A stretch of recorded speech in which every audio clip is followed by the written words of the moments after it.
Chers amis, chers frères et sœurs, une fois encore, bonjour et bienvenue sur notre plateforme.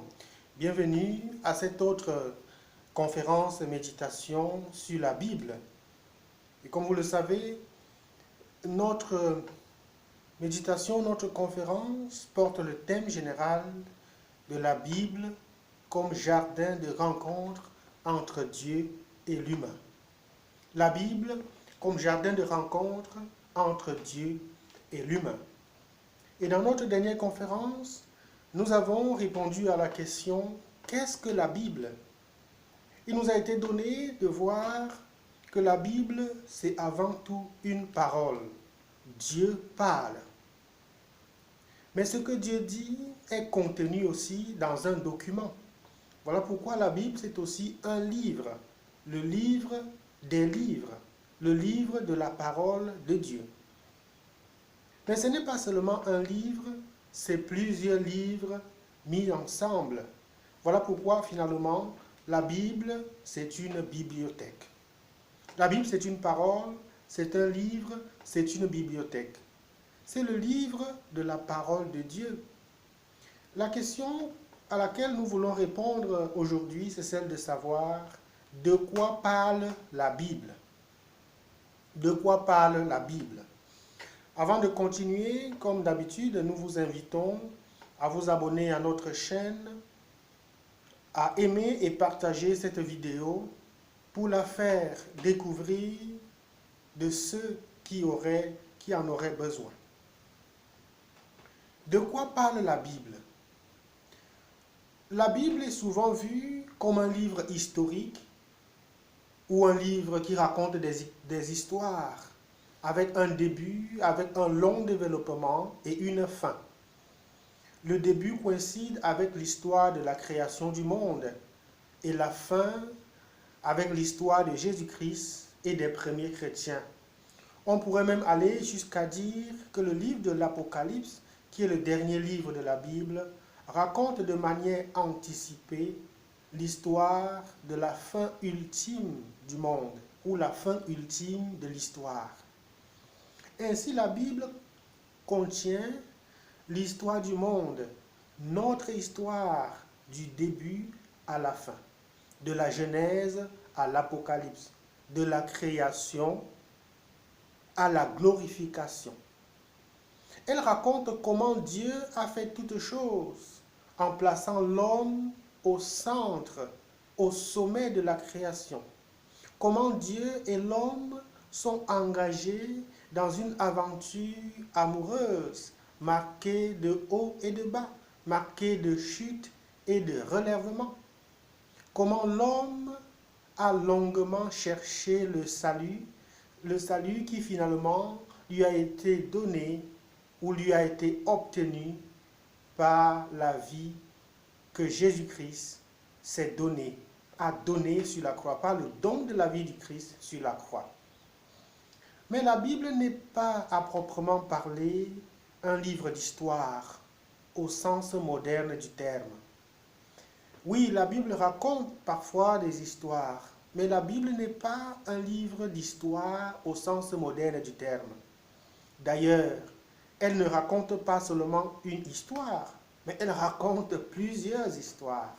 Elle parle parfois des choses spirituelles, parfois des choses invisibles, des événements impossibles à fixer matériellement dans l'espace et le temps.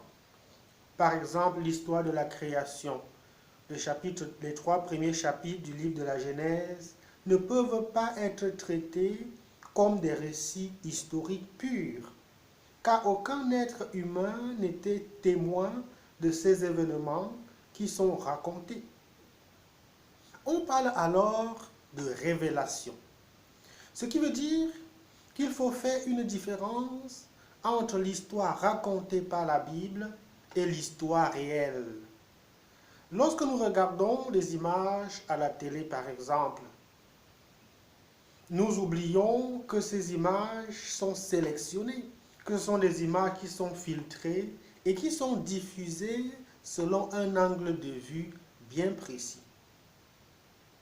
L'histoire que raconte la Bible n'est pas un film télévisé ou une photographie du réel. Les écrivains bibliques, spécialement ceux de l'Ancien Testament, ont souvent écrit longtemps après les événements racontés. On ne peut donc pas dire que la Bible est un livre historique dans le sens qu'elle raconterait des événements comme un journaliste qui fait un reportage en direct. Voyez-vous, un journaliste, même un journaliste, malgré son actualité, malgré l'actualité du journal qu'il présente, ce journal ne serait qu'un morceau de la réalité, car il est présenté, ou les choses y sont présentées selon un certain point de vue.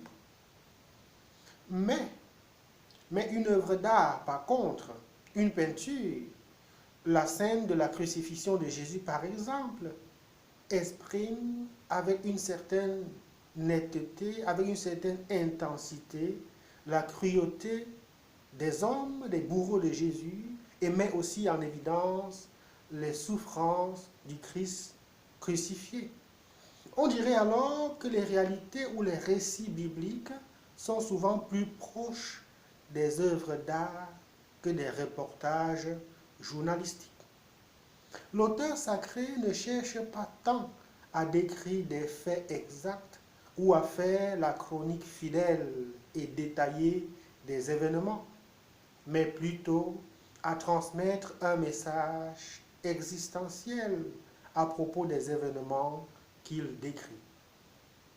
Le texte biblique a donc vocation à former plus qu'à informer. Lorsque nous lisons un texte biblique, il ne faut pas d'abord chercher à savoir si les événements se sont déroulés exactement, mot pour mot, tels que racontés. Cela est important, mais secondaire. Lorsque nous lisons un texte biblique, nous cherchons surtout à savoir quel est le message de grâce que Dieu a voulu transmettre et que l'auteur sacré a mis par écrit à travers ce texte. Qu'est-ce que ces informations que nous donne le texte, informations vraies ou vraisemblables, nous apportent comme richesse dans notre vie de communion avec Dieu, dans notre vie relationnelle avec nos frères et sœurs, et même dans notre vie en lien avec la création. Et ainsi compris, nous voyons donc ce que nous dit la Bible, on peut les situer en 4 moments. On peut diviser l'histoire, disons-le ainsi, que raconte la Bible en 4 moments. Évidemment, et nous savons que la Bible est divisée en 2 grandes parties, l'Ancien et le Nouveau Testament. Mais nous subdivisons encore en 2 sous-parties. Premièrement, Dieu crée le monde et l'homme. Voilà la première chose dont nous parle la Bible. Quand nous ouvrons la Bible, Dieu crée le monde et l'homme. Mais tenté par le malin, l'homme rompt le lien intime d'amour avec Dieu. L'homme rompt ce lien et s'éloigne de Dieu. Il tombe dans la désobéissance. C'est le péché d'Adam et Ève dont parle le chapitre 3 du livre de la Genèse. Cette désobéissance, qui est la faute des hommes, a des conséquences graves sur la vie des hommes, sur la relation de l'homme avec Dieu, sur la relation de l'homme avec la femme, sur la relation fraternelle, et on verra le meurtre d'Abel par son frère Caïn, sur la relation même de l'homme avec la nature. La rupture de ce lien originel avec Dieu fait donc entrer dans le monde la souffrance et la mort. C'est la première chose dont nous parle la Bible. Mais Dieu n'abandonne pas l'être humain dans cette condition de souffrance et de mort. C'est la deuxième chose donc. Dieu vient à la rencontre de l'homme après sa chute, après son péché. Dieu vient à sa rencontre et lui promet la victoire la victoire du bien sur le mal, la victoire de la vie sur la mort.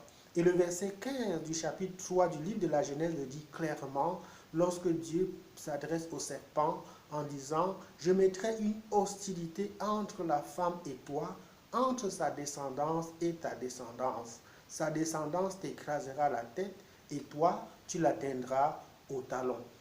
C'est ce que les théologiens ont appelé le proto-évangile, l'annonce de la grande victoire de la vie sur la mort, du bien sur le mal. Et cette annonce, cette alliance donc de victoire, Dieu continue avec Noé, puis avec Abraham, et finalement il choisit le peuple d'Israël avec qui il entre en alliance en vue du bien de l'homme, en vue de sauver l'homme de son propre péché. Mais comme nous le savons, durant toute l'histoire, le peuple d'Israël lui-même n'a pas été un peuple fidèle.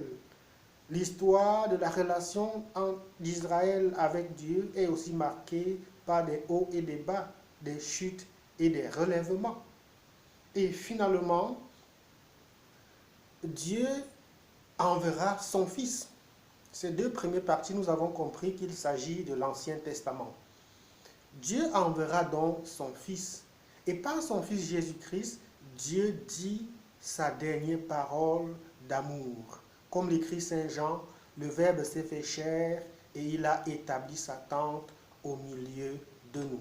C'est le troisième moment, c'est la troisième chose dont nous parle la Bible. La venue de Jésus-Christ, la venue du Messie qui nous apporte le salut, qui nous apporte le message d'amour de Dieu. Et qui, en prenant la condition humaine, rend l'homme capable de s'élever jusqu'à la condition de Dieu.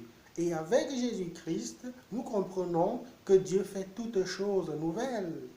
Il crée un ciel nouveau et une terre nouvelle.